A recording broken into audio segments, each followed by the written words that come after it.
माता की, भारत माता की,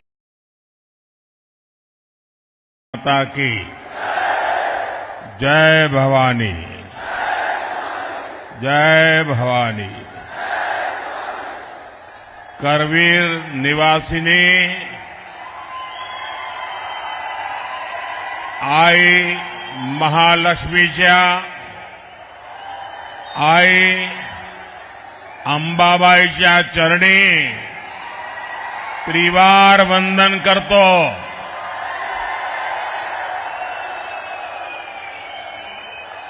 तमाम कोल्हापूरकरांना माझा नमस्कार।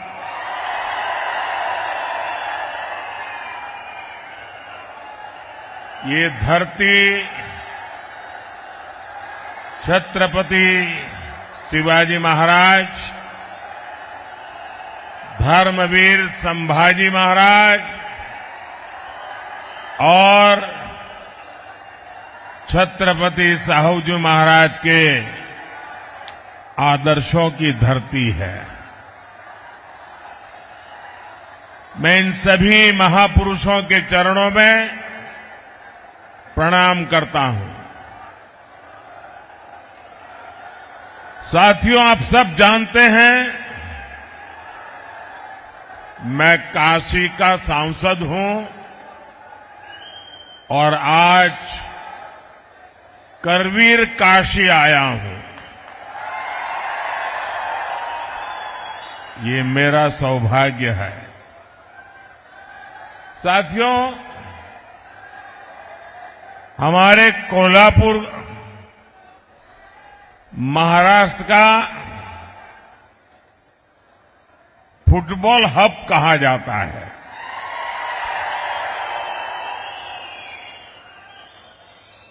फुटबॉल यहां के युवाओं में बहुत पॉपुलर है और आपको अगर फुटबॉल की भाषा में मैं बताऊं तो कल दूसरे चरण का मतदान पूरा होने के बाद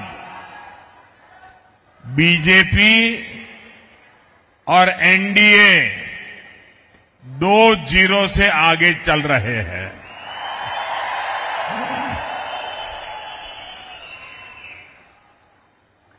कांग्रेस और इंडिया अलायंस ने देश विरोधी और नफरत की राजनीति के 2 सेल्फ गोल कर लिए हैं और इसलिए ये पक्का हो गया है। फिर एक बार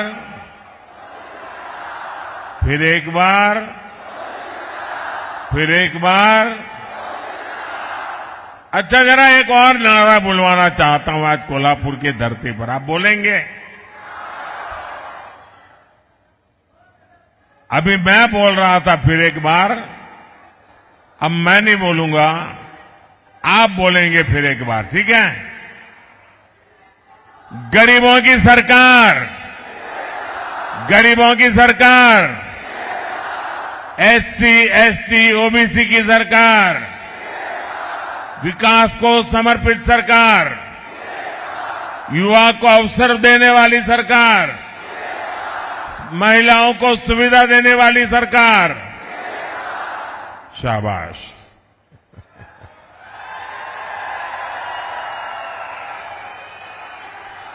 भाई और बहनों,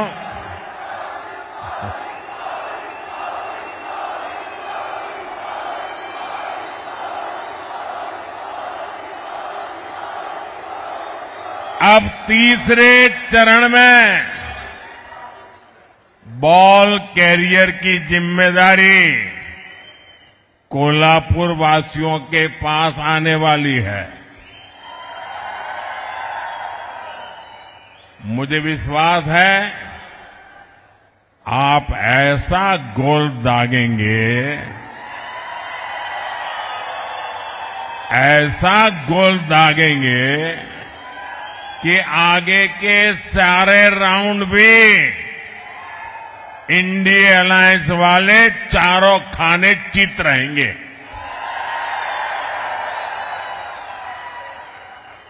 क्योंकि ये पूरा देश जानता है, जगत भारी कोल्हापुरी, जगत भारी।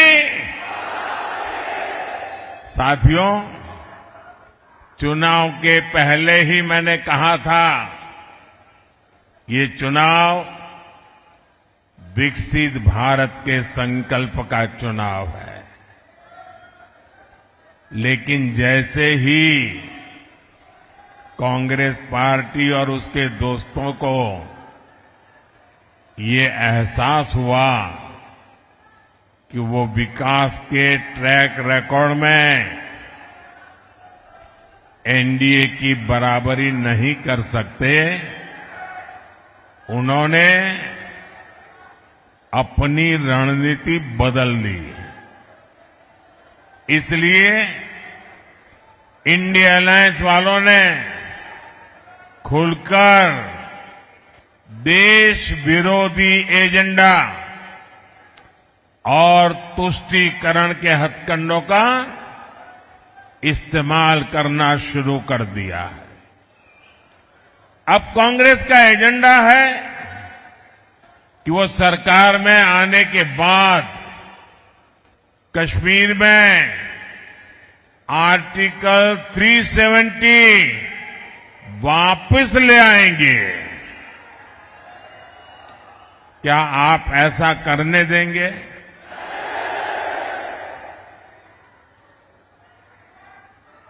अब किसी में हिम्मत है कि मोदी के इस कदम को पीछे हटा सके? ये लोग कह रहे हैं कि इनकी सरकार बनी तो ये लोग सीएए कानून रद्द कर देंगे। क्या ये देश उनको करने देगा? और अगर करने जाएंगे तो उनकी हालत क्या होगी, उनको पता है क्या? अब आप मुझे बताइए, जिन लोगों के 3 अंकों में लोकसभा सीट जीतने के लाले पड़े हो,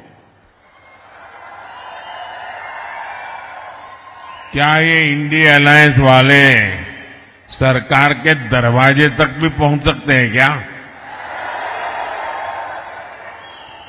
और उनका तो हाल ये है जी, वो ऐसी फॉर्मूला बना रहे, 1 साल 1 पीएम, ये फॉर्मूला निकालने में लगे हैं।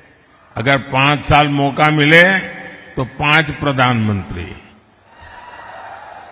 अब इनको इसकी आदत हो गई। कर्नाटका में भी अभी सरकार बनी, उनकी पार्टी, उनका विजय। फॉर्मूला क्या?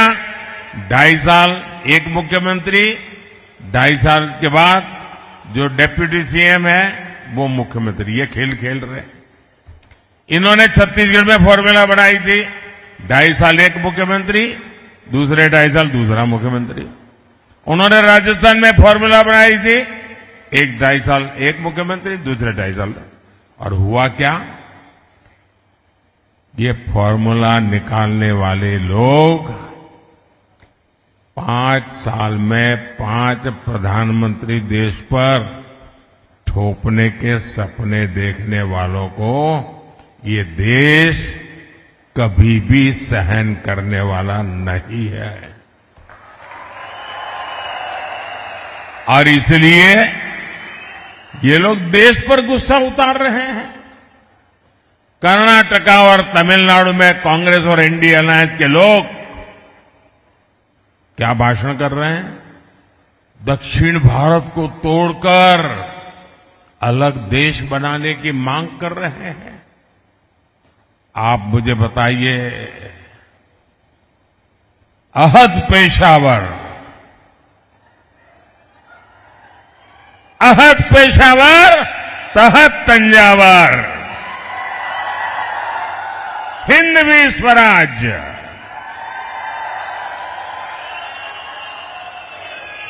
ये घोषणा जिस धरती पर हुई, छत्रपति शिवाजी महाराज की धरती, क्या कभी भी कांग्रेस के ऐसे एजेंडे को स्वीकार करेगी क्या? इन्हें जवाब मिलना चाहिए। मिलेगा कि नहीं मिलेगा? तगड़ा जवाब मिलेगा। साथियों, अयोध्या में राम मंदिर का 500 साल पुराना सपना पूरा हुआ।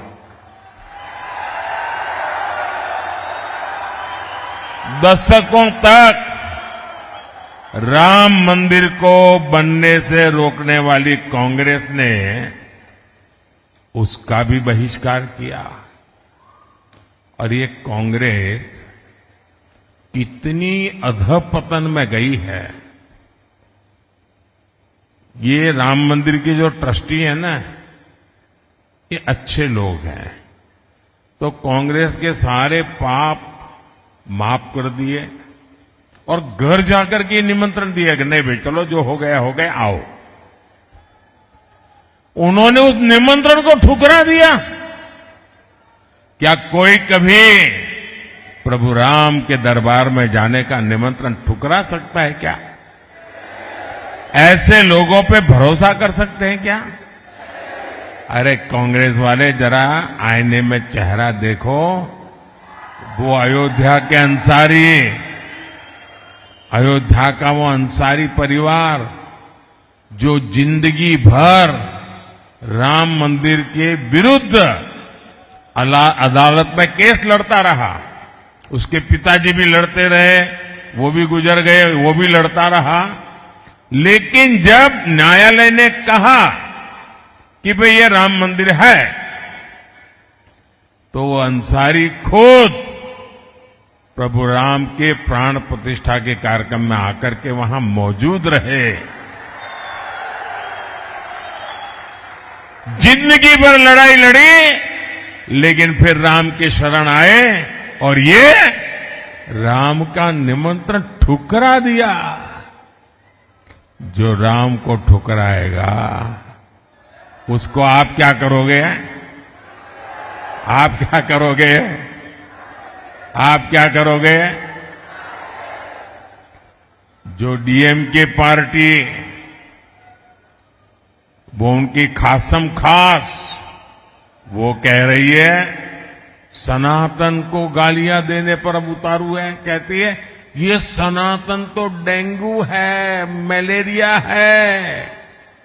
और जो लोग सनातन के विनाश की बात करते हैं, उन्हें इंडिया गाड़ी के लोग महाराष्ट्र बुलाकर उनका सम्मान करते हैं। ये दृश्य देख करके मुझे तो सोचता हूं बाला साहब के पर कितनी बीती होगी, बाला साहब ठाकरे के मन पर कितनी चोट पहुंची होगी। ऐसे लोग हैं ये। इतना ही नहीं, इंडी अगाड़ी वोट बैंक की राजनीति में इतना गिर गया है कि शिवाजी महाराज की धरती पर ये औरंगजेब को मानने वालों से जाकर के मिल गए हैं। नकली शिवसेना इन सब एजेंडों में इन लोगों के साथ कंधे से कंधा मिलाकर चल रही है। आज बाला साहब ठाकरे होते तो इनकी ये हरकतें बहुत दुखी करती, और आज भी उनकी आत्मा जहां भी होगी सबसे ज्यादा दुखी उनके इन कारनामों से होती होगी। साथियों, तुष्टीकरण और वोट बैंक की राजनीति करने वालों की नजर अब लोगों की कमाई और दलित पिछड़ों के आरक्षण पर पहुंच गई है। कांग्रेस के शहजादे, उन्होंने घोषणा की है कि वो आपकी संपत्ति की, महिलाओं के गहने, और सोने चांदी की जांच करवाएंगे। आपकी कमाई को कांग्रेस उन लोगों में बांटेगी जिनका ये देश पर पहला हक है, ऐसा बताते हैं। तुष्टीकरण के लिए कांग्रेस किसी भी हद तक गिर सकती है। साथियों, कांग्रेस ने एक और ऐसी घोषणा की है जो महाराष्ट्र के हर मतदाता को जानना जरूरी है। कांग्रेस ने ऐलान किया है कि आप जीवन भर जो कमाएंगे, अपने बच्चों के लिए जो कुछ भी जोड़ते रहेंगे, वो पूरा का पूरा आपके संतानों को नहीं मिलेगा।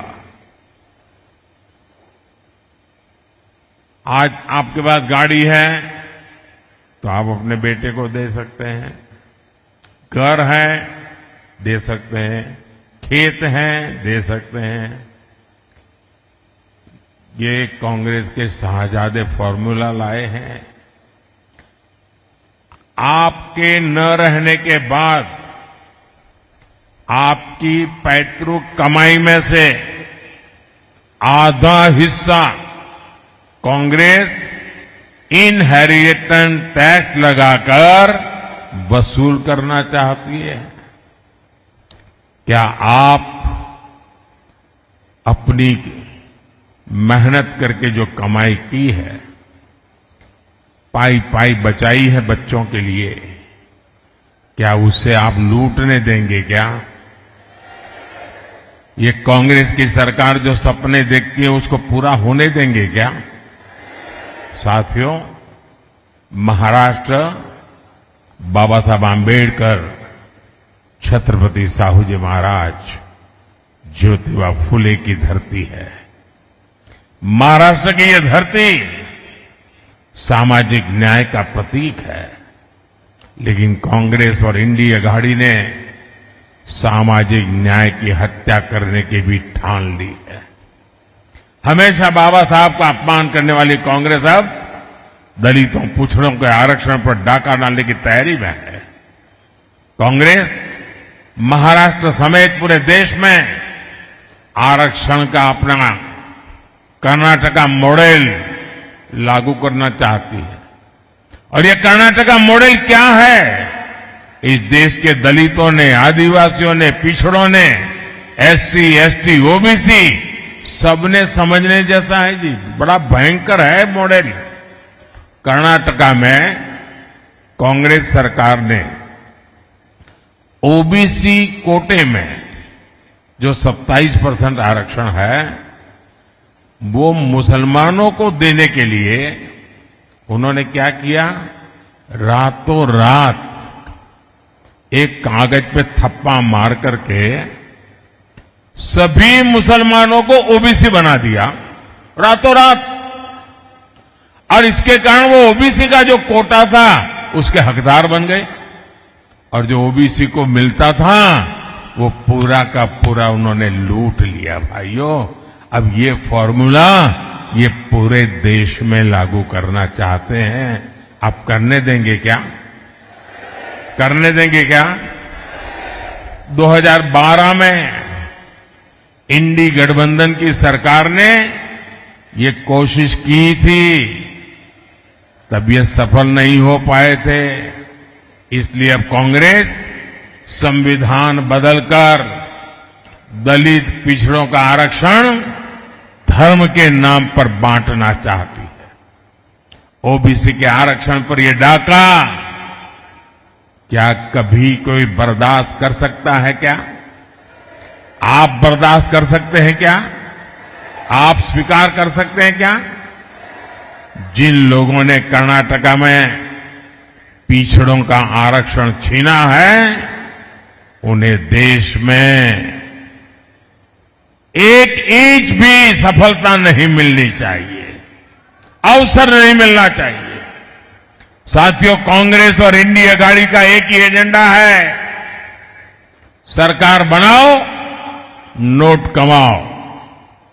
लेकिन हमने इन 10 वर्षों में समस्याओं के स्थायी समाधान के लिए काम किया।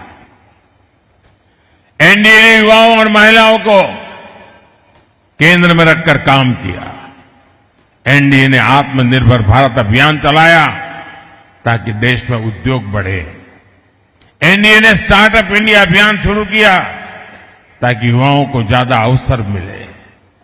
आज स्टार्टअप्स के मामले में भारत दुनिया में तीसरा सबसे बड़ा देश है। आज दुनिया में दूसरे नंबर पर सबसे ज्यादा मोबाइल फोन बनाने वाला भारत है। यानी जिस युवा को कांग्रेस ने नौकरी और रोजगार के लिए तरसा दिया था, भारत का वो युवा अब दुनिया की अर्थव्यवस्था को दिशा दे रहा है। अगले कार्यकाल में भाजपा एनडीए युवाओं को और ज्यादा अवसर देने के लिए प्रतिबद्ध है। इसलिए भाजपा ने घोषणा की है कि मुद्रा योजना के तहत अब 10 लाख के बजाय 20 लाख रुपए का लोन दिया जाएगा, बिना गारंटी दिया जाएगा। अगले 5 साल में हमारी सरकार इंफ्रास्ट्रक्चर पर रिकॉर्ड निवेश करेगी। इससे भी युवाओं के लिए रोजगार के नए अवसर बनेंगे। साथियों, विकास में महिलाओं की भागीदारी विकसित हो और विकसित भारत की एक गारंटी है। इसलिए महिलाओं के लिए अवसर, उनकी सुरक्षा, ये मोदी की गारंटी है। पहले जिन सेक्टर्स में महिलाओं के काम करने की पाबंदी थी, मोदी ने उस पाबंदी को खत्म कर दिया। हमारी सरकार ने रोजगार मेलों के जरिए सरकारी नौकरी में लाखों भर्तियां की है। इससे सरकारी नौकरियों में भी महिलाओं की भागीदारी बढ़ी है। महाराष्ट्र में, यहां कोल्हापुर में सहकारी समितियों में महिलाओं की बहुत बड़ी भूमिका है। हमारी सरकार ने पहली बार अलग सहकारी मंत्रालय बनाया। हमने महिलाओं को आर्थिक रूप से मजबूत बनाने के लिए सेल्फ हेल्प ग्रुप का एक बड़ा आंदोलन खड़ा किया। इसी का नतीजा है कि पिछले 10 साल में 10 करोड़ महिलाएं सेल्फ हेल्प ग्रुप से जुड़ी हैं। यहां महाराष्ट्र में भी पिछले 10 वर्षों में सेल्फ हेल्प ग्रुप से जुड़ी महिलाओं को हजारों करोड़ रुपए की मदद दी गई है।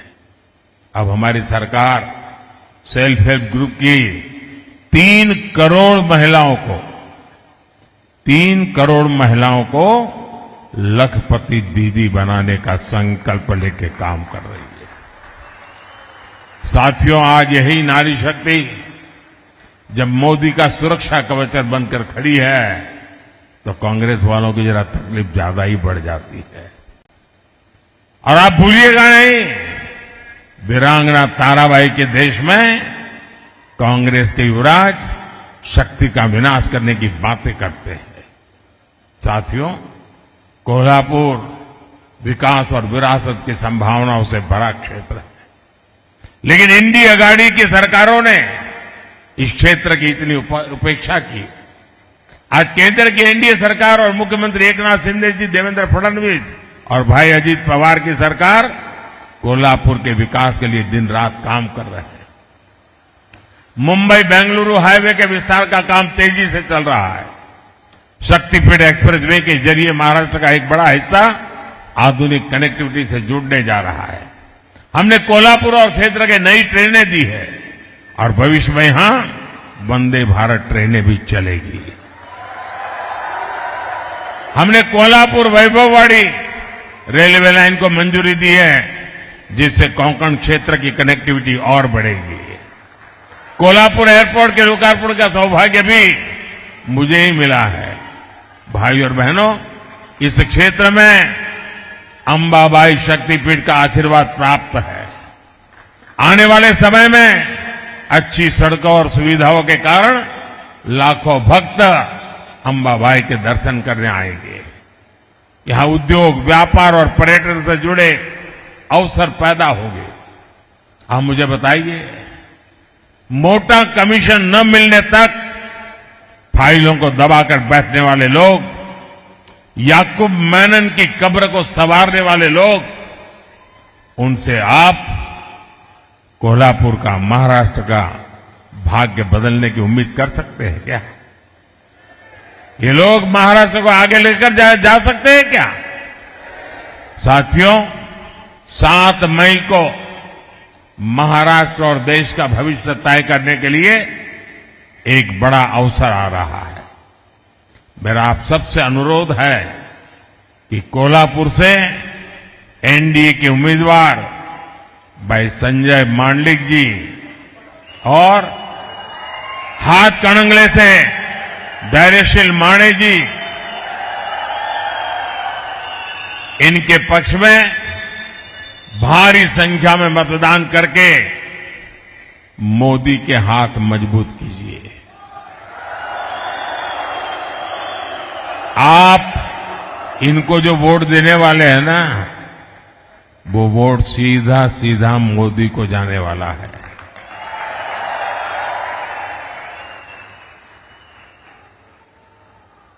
लेकिन गर्मी बहुत है, कहीं कहीं शादियां भी है, फिर भी मतदान ज्यादा होगा ना। आप घर घर जाएंगे, मतदाताओं को जगाएंगे, आप पोलिंग बूथ जीतेंगे, मतदान के पुराने सारे रिकॉर्ड तोड़ेंगे, पक्का? अच्छा, मेरा एक काम करेंगे, ये मेरा पर्सनल काम है, करेंगे? जरा हाथ ऊपर करके बताइए, करेंगे? करेंगे। मेरा एक काम करना,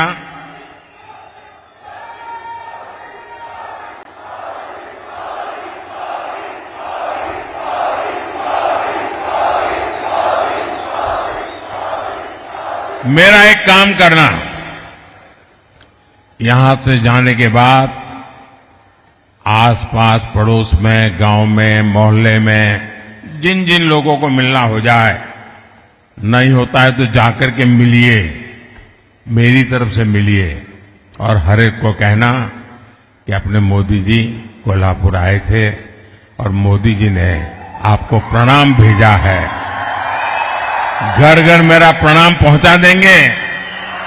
आप जब हर परिवार में मेरा प्रणाम पहुंचा देंगे ना, तो हर घर के लोग मुझे आशीर्वाद देंगे, और हर परिवार से जब मुझे आशीर्वाद मिलेगा तो मेरी ऊर्जा अनेक गुना बढ़ जाएगी, और वो ऊर्जा आपके लिए काम आएगी, क्योंकि आपका सपना, यही मेरा संकल्प है।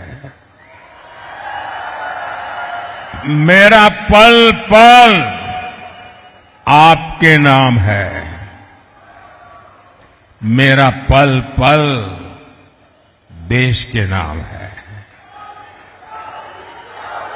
और इसलिए भाइयों बहनों, मैं प्रण लेकर के चला हूं 24/7 फॉर 2047। ये प्रण लेकर के निकला हूं, आपके लिए निकला हूं, और इसलिए मुझे पल पल आपके आशीर्वाद की जरूरत है। मेरे साथ बोलिए, भारत माता की, भारत माता की, भारत माता की। बहुत बहुत धन्यवाद। आधुनिक आत्मनिर्भर भारत